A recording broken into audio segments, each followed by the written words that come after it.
Thank you, Mr. Chair, and thank you to the Premier for taking your time here today to stand up for Albertans. We've seen now the country like Germany, Japan, and most recently Greece come asking the Prime Minister about LNG, and unfortunately his answer every single time seems to be there's no business case. I don't think he's correct. Can you give a bit of a snapshot as to what LNG would mean for our province?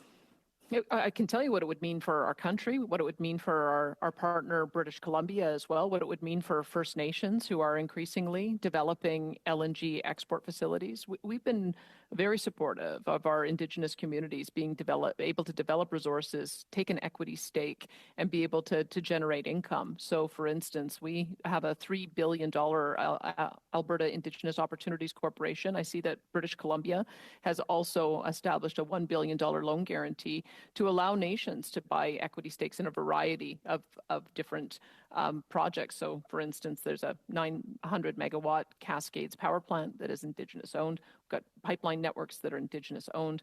And so I'm very much looking forward to seeing the impact that will have. It's going to deliver $1.2 billion worth of revenue to our nations in Alberta. And I would encourage every province to do the same, as well as the national government to do the same. The value of natural gas right now is very low. It's $1.72 per gigajoule, as I was mentioning, but it becomes the base fuel for so many products that can be used in the transition.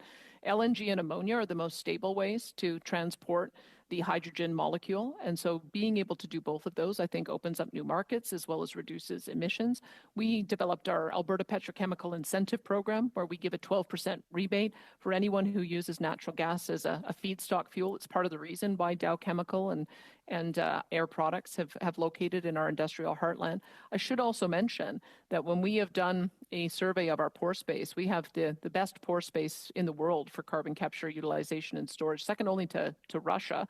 And that is part of the reason, because we have an at-scale project that was done by Shell Quest, and we have an at-scale project for the carbon trunk line. We're immediately able to capture those CO2 emissions. The pore space we have, I'm told by my officials, is so large it could theoretically capture all of the emissions already produced by man so far. So we are very keen to make sure that natural gas, in the spirit of COP28, remains that transition fuel. So not only we can help ourselves, our Indigenous partners, the Canadian economy, but also our international partners. Thank you for that, Premier. So speaking of natural gas, we did see this winter a carve out for Atlantic Canadians on their home heating, but not for natural gas, which is how most of us here in Alberta heat their homes. Do you think that's fair? Not fair at all.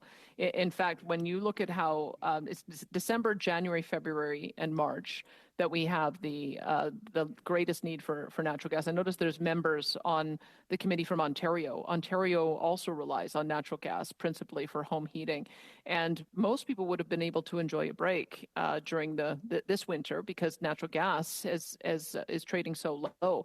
But when you layer on a carbon tax that is twice the amount that people are paying for their base fuel, and it's itemized on our home heating bills, we see it, we feel it, especially since we know that home heating oil is about 1.25 times more intensive on CO2 emissions. To see that anyone who is using home heating oil with a higher emissions profile is able to get a 3-year break while we're suffering through the minus 35-degree winters that we often have, it's absolutely not fair. And I do think it is the obligation of the members of Parliament to ensure that fairness in application of federal policy applies to all products in all regions for all types of uses, and that's not happening. Yeah, I know it's truly unfortunate how asymmetrical the approach from the federal government has been on so many of these issues. The solution that the Prime Minister and his eco-activist minister brought forward were heat pumps, and as you know, I'm in Fort McMurray. Heat pumps don't work super well in minus 50. In fact, they don't really work in minus 20. Do you think heat pumps are a good solution for northern Alberta winters?